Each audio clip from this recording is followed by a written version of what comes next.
An important and innovative feature of the efficient cause analysis is the ability to lag an effect in time behind its putative cause.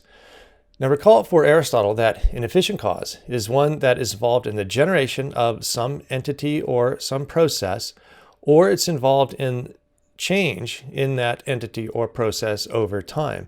So time is an important concept when considering efficient causes. Now to show you how you can lag an effect in the OM software, let's take a look at these contrived data in which I have 20 weeks worth of doses of some medication. And we have thousands of people, let's say, in the study. Again, these are contrived data. And each person can take multiple doses on any given day or week. And so you can see that the doses can range from 0 all the way up to 300,000 doses, again, for any given week. Now, in concert with that, we have 20 weeks worth of recorded incidence of heart attacks.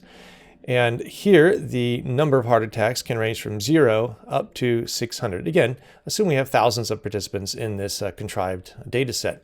So we have 20 weeks worth of doses of some medication and concurrently incidence of heart attack. So let's go to the analysis and see how we can lag the effect in time. So let's select Analyses and Efficient Cause Analysis and Paired Orderings. You can see I've already been here. So dosage, we'll consider that to be the cause across the 20 weeks, and heart attacks, we'll consider that to be the effect. So is it the case that the medication is leading to heart attacks? And is it also the case that there is a lagged effect? So it may take a week or two for the effect to show up in the data. So let's go to Examine Patterns here. I have already selected some options, and I'll go over each of these individual options in subsequent videos. But let's go ahead and examine the patterns. And I need to shrink this just a little bit so we can see what's going on here. Now notice we have dosage across the top, 1 to 20 weeks. There is the scaling for the dosage along the left side.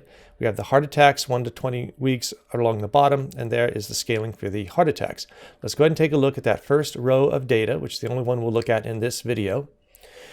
And so notice the red line is the cause, so that is the dosage for each week, and then the blue line is the effect, that's the incidence of heart attack.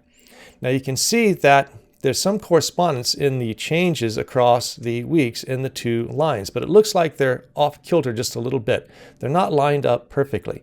Notice that the PCC index here is 68.42%, and we've got a fairly low chance value at 0.0810.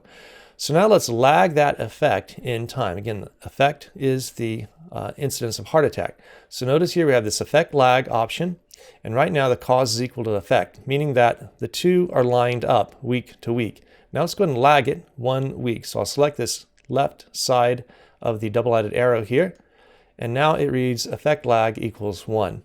And if you watch the graph here, you notice that the blue line moved over to the left. And you'll see across the top the dosages are still 1 to 20 weeks, but then notice the effect. Now it starts at 2 and goes up to 20. So I've lined up the first week of dosages with the second week of heart attacks, and then the second week of dosages with the third week's worth of heart attacks, and so forth. Again, I'm going to move it back and just watch the blue line. Now I'll lag it again, then I'll move it back. I can continue to lag it as well. Just notice how I'm just moving that blue line. So again, I'm going to go back to just 1 week's worth of effect lag here. And now this seems to pass the eye test even better than before. And notice that the PCC index has increased to 72.22, and the chance value is now 0.0470. So this is all that there is to it. You can lag the effect in time, as many weeks in this case as you'd like, and you can examine your PCC index, but more importantly, look at the data to see if the relative changes over the course of the 20 weeks match up between the cause and the lagged effect.